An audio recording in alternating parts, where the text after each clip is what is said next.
नमस्कार, आप देख रहे हैं महतो हिंदी कथा। आज की कहानी है भेड़िया और बतख के 7 बच्चे। एक समय की बात है, एक बतख के 7 चूजे थे। बतख घर से बाहर जाने से पहले अपने बच्चों को सावधान कर दिया करती थी। प्यारे बच्चों, मैं खाना लाने जंगल जा रही हूँ। भेड़िए से सावधान रहना, यदि वह घर में आ गया तो तुम सबको खा लेगा। वह अक्सर रूप बदल कर आता है, पर तुम लोग उसे उसकी मोटी आवाज़ और काले पंजे से अवश्य पहचान जाओगे। बच्चों ने उत्तर दिया, माँ तुम बिल्कुल चिंता मत करो, हम लोग तुम्हारी बात मानेंगे और अपना ख्याल रखेंगे। आश्वस्त माँ प्रसन्नतापूर्वक जंगल चली गई। उसके जाते ही बच्चों ने सावधानीपूर्वक भीतर से दरवाज़ा बंद कर दिया। थोड़ी ही देर बाद किसी ने दरवाजे पर दस्तक दी। मेरे प्यारे बच्चों, दरवाज़ा खोलो, देखो तुम्हारी माँ तुम्हारे लिए उपहार लाई है। मोटी और भद्दी आवाज़ सुनकर चूजों ने समझ लिया कि यह भेड़िया ही है। उन्होंने कहा, हम लोग दरवाज़ा नहीं खोलेंगे, तुम्हारी आवाज़ बहुत भद्दी और मोटी है, तुम भेड़िया हो। भेड़िए ने सौदागर के पास जाकर खड़िया खरीदा और खा लिया। अपनी आवाज़ मीठी बनाकर उसने फिर चूजों के दरवाजे पर दस्तक दी। मेरे प्यारे बच्चों, दरवाज़ा खोलो, तुम्हारी माँ सबके लिए कुछ ना कुछ उपहार लेकर आई है। चूजों ने इस बार उसका काला पंजा खिड़की पर रखा देख लिया और दरवाज़ा खोलने से मना कर दिया। उन्होंने कहा, नहीं नहीं, हमारी माँ के पैर तुम्हारी तरह काले नहीं हैं, तुम तो भेड़िया हो। अब भेड़िया ब्रेड बनाने वाले के पास जाकर बोला, मेरा पैर कुचल गया है, उस पर लगाने के लिए कृपया थोड़ा आटा दे दो।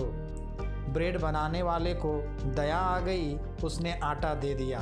भेड़िए ने उसे लगाकर अपना पैर सफ़ेद कर लिया और फिर चूजों के दरवाजे पर दस्तक दी। इस बार सफ़ेद पैर और मीठी आवाज़ से चूजे मूर्ख बन गए और उन्होंने दरवाज़ा खोल दिया।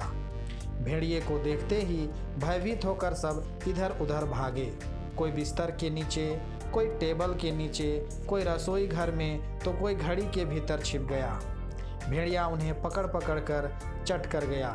पेट भरने पर उसे आलस्य आया और खेत में घूमते घूमते वहीं एक पेड़ के नीचे सो गया। थोड़ी देर बाद बतख लौटी। अपने घर की हालत देखकर वह सकते में आ गई। खुला घर, सामान बिखरा हुआ तथा बच्चे भी गायब थे। जब वे कहीं नहीं मिले तो उसने उन्हें नाम ले लेकर पुकारना शुरू किया।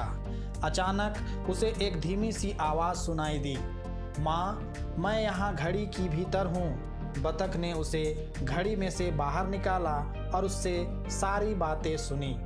अपने बच्चों के गम से वह रो पड़ी। फिर दोनों उस भेड़िए को ढूंढने निकल पड़े। भेड़िया उन्हें एक पेड़ के नीचे सोया मिला। बतख ने ध्यान से सोए हुए भेड़िए का निरीक्षण किया तो उसके पेट में कुछ हिलता हुआ पाया। बतख ने सोचा, संभव है मेरे बच्चे जीवित हों। तुरंत ही उसने भेड़िए का पेट चीर दिया। पेट के भीतर से चूजे जीवित निकल आए। बतख की खुशी का ठिकाना ना रहा। उसने अपने बच्चों को गले से लगा लिया। सभी सही सलामत थे। भेड़िया उन्हें निगल गया था। बतख ने चूजों से पत्थर मंगवाए। भेड़िए को सबक सिखाने के लिए उसने उसके पेट में पत्थर भरकर वापस सी दिया। भेड़िए की जब नींद खुली तो उसे बहुत प्यास लगी थी। पानी पीने के लिए वह झरने पर जाने के लिए उठा। पेट के भीतर के पत्थर इधर उधर लुढ़के और उसे अपना पेट बहुत भारी लगा। उसे समझ नहीं आ रहा था कि यह सब क्या हो रहा है। झरने पर पहुंचकर वह पानी पीने के लिए झुका। पत्थर भी लुढ़के। भेड़िया अपना संतुलन खो बैठा और वहीं झरने में गिरकर डूब गया। सातों चूजों ने यह देखा और अपनी माँ बतख के साथ खुशी से नाचने लगे। धन्यवाद।